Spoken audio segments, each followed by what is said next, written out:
Hello, my name's James Hunter, and today I'm going to talk about, getting older or as we age, particular to carrying muscle, right? People who do strength training, working out to develop their muscularity.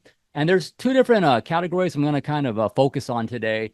And I'm going to use examples of people that are celebrities and so on. So I want to talk about one category is people who weigh over 200 pounds who are jacked, muscular, right? And you can think about different examples of people, Dave Bautista, Arnold Schwarzenegger, Lou Ferrigno, the Incredible Hulk. And there's other individuals I'm sure you can think of that are people that are above 200 pounds jacked, maybe 230, 240, 250, even more than that. And of course, there might be some variation in the height of these individuals. Dave Bautista, Rock, Dwayne Johnson, they're fairly tall. They're probably roughly 6'2", thereabouts, or something like that. So you have these individuals, and then you have individuals who weigh less than 200 pounds. So these individuals who weigh less than 200 pounds, who are muscular and who are known for having a muscular physique, you could even say jacked. Examples would be Sylvester Stallone, right? Rambo, Rocky, Over the Top, that arm wrestling movie he did back in the day. So Sylvester Stallone, I believe he's probably 78, almost 79 right now. I know Arnold Schwarzenegger is roughly 78, and Stallone's a little bit older than Arnold. So if you look at Sylvester Stallone, in my observation, and of course, these are just my thoughts and observations and opinions that I'm sharing today. Sylvester Stallone, as compared to other action stars, celebrities, movie stars from the 80s who are known for their physicality, what they brought to the screen, appearing to be muscular and, kind of like the jacked, muscular action hero. So, you know what I'm talking about, those of us who grew up in the 70s and 80s, right? We grew up with those guys. So, Stallone, if you follow him throughout his career, he's done the best in terms of maintaining as close as possible to the level of muscularity and body composition that he was known for in the 1980s. In my opinion, the reason for that is that people around Sylvester Stallone's size, it's not as hard, it's not as stressful on the body, it's more sustainable. Hulk Hogan was interviewed recently, probably within the last year, and or talking about when he was in Rocky 3, when he made the appearance as the wrestler that Stallone's character Rocky Balboa has to wrestle. So while making this scene for Rocky 3, Hulk Hogan is commenting about him and Stallone and the choreography with the wrestling and the fight. And he says in this interview verbatim, he goes, Sylvester Stallone couldn't have been but a buck 160, 160 pounds. Now, some people, when they hear that number back then, they may have like, oh, no way, he's playing a heavyweight boxer, right? Well, the truth is, I totally believe it because Sylvester Stallone, if you do the research, it's nothing personal. It's just what it is. He's a phenomenal actor, writer, movie producer. So can't take anything away from the guy. But using camera angles and things like that, these individuals are able to make themselves appear bigger on screen. So if Sylvester Stallone, in all actuality, at best, probably 5'8" tall. How do I know this? I know people who are 5'8" who've stood right next to Sylvester Stallone. Like a lot of these celebrities, they wear shoes that make them several inches taller. If you look at Rocky 1, look at those heels he's wearing for the movie, right? So individuals who've stood next to him barefoot in a swimming pool. One individual, 5'7.5", said that he looked Sylvester Stallone directly in the eye. So again, this is not to take anything away from the him as a person or an actor and his success. It's just an observation of physicality, how tall people are, how do we carry muscle. So with that context, knowing he's not that tall, and then his bone structure, he has a small bone structure with added muscle on, if you're reasonably lean enough and low enough body fat, it actually does help you to look bigger. So I could see him weighing 160 pounds in Rocky 3, maybe 165. So this is Hulk Hogan, by the way, saying this. This is not like me just making this up. So Hulk Hogan, back in the day, probably closer to 6'5", maybe at best, maybe 6'6", but most people say he was really closer to 6'5". So you see him in the Rocky 3, right? Rocky Balboa is like a midget next to him. So what's the point with all this? Well, okay, think about it.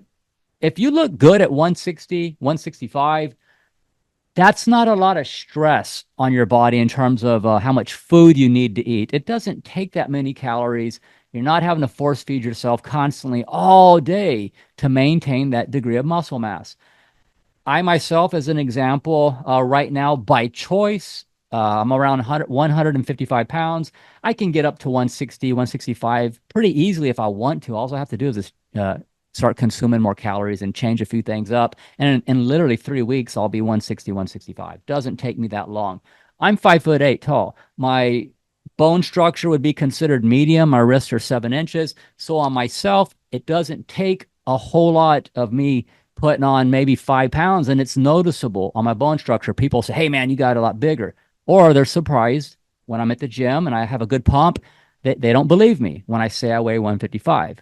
I said, no, you look like you're 175. So you get the idea. So to get back on the point with how sustainable is this, I am not surprised that when you look at the first Expendable movies with Sylvester Stallone, there's one scene where he takes his shirt off, and I think it's what's the guy's name who played in Iron Man?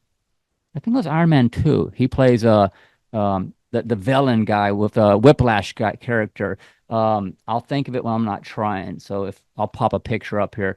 So he's in the scene doing a tattoo on Sylvester Stallone's character in the movie. Well, look at the guy. He still has a decent amount of muscularity to him and still lean. Mickey Rourke. Mickey Rourke. That's who the guy is in that movie. So Sylvester Stallone, yeah, much better chance. You can maintain that your whole life. It doesn't take as much eating, a bunch of meals all day long to get the amount of calories to maintain 160, 165 pounds. You get the idea. So more chance of consistency with that. Other examples, Jean-Claude Van Damme, now he's had other issues, alleged drug abuse and stuff like that. Kind of put some extra mileage on himself. But he has a physique. He did a bit of bodybuilding, is my understanding, when he was younger, and then he got into martial arts. So that physique, yep, you can maintain that a long freaking time because Jean-Claude Van Damme, again, he's south or less than 200 pounds. You can look at the IFBB, professional bodybuilding. Look at pictures of leelabrada when he's has a shirt off, has a pump on. Like I'm talking like recent photos of him, like within the last few years. Even probably as recent today, his legs are still muscular, vascularity. He's got big quads, chest, shoulders, back. He pretty much has the foundation and package. It's still there. It's still there. Why is that? Well, Leela Brada, he's always competed less than 200 pounds. Even at his heaviest, I think he got up maybe to 190 or something. Realistically for him, probably throughout his years of bodybuilding, I would speculate between 165, maybe 185. And then now that he's retired, yeah, he could probably hover around 165, 170 and look fantastic, right? So that's very sustainable for someone like a Leela Brada. Now let's talk about people who are over 200 pounds.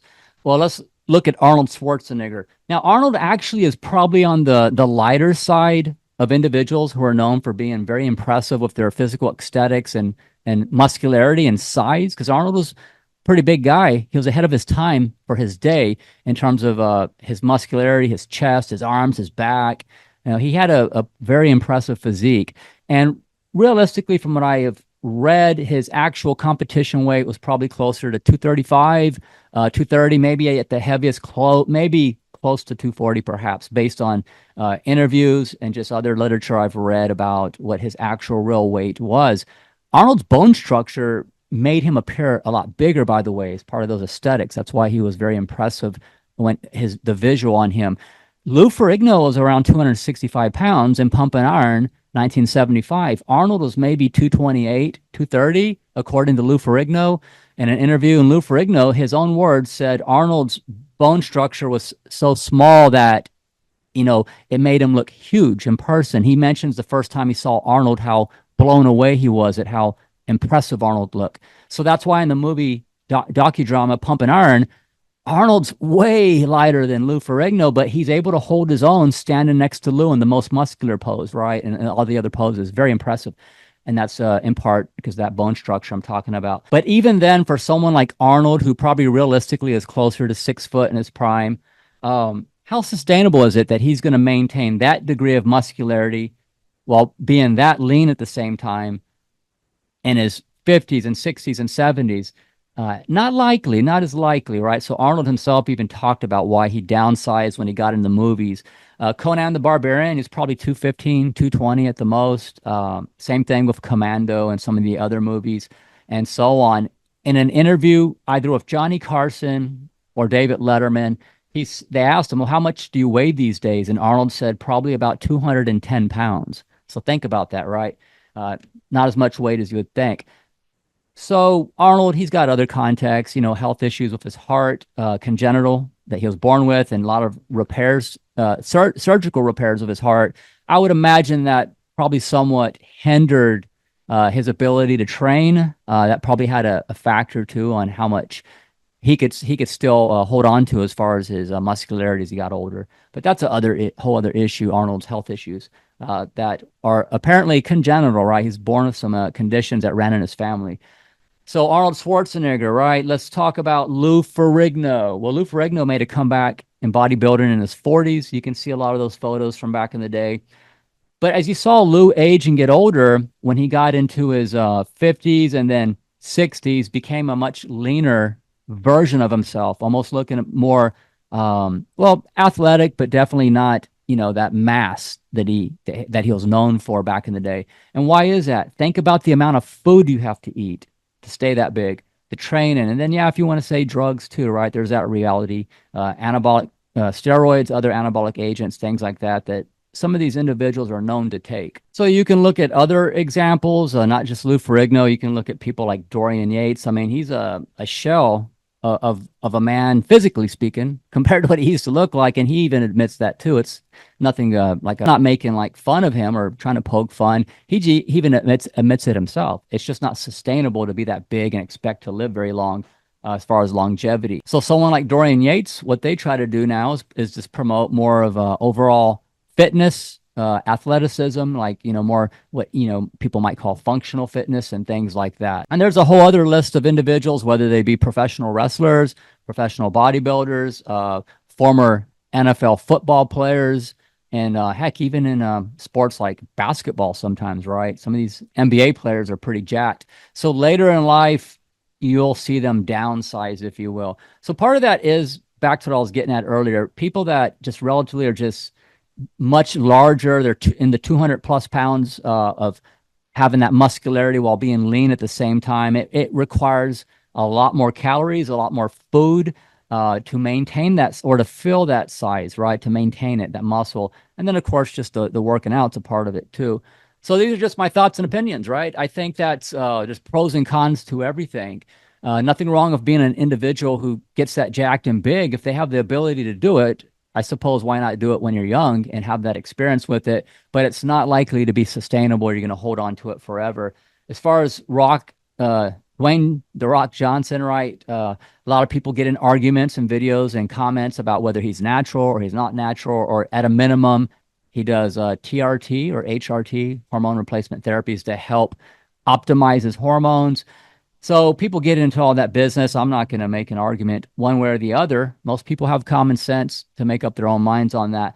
But with him, he's in his 50s, and if you look at him in Black Adam, I mean, the guy is freaking like looks like someone doing prejudging in a bodybuilding contest. He's got veins on his chest, and his ab area. You can see vascularity, his shoulders. He's pumped up. But that's in the scene where it shows him becoming Black Adam when he gets the magic from his son to save his life, and he goes from thin to boom, he's jacked. He doesn't have a shirt on. So look at that scene. Look at that scene, right?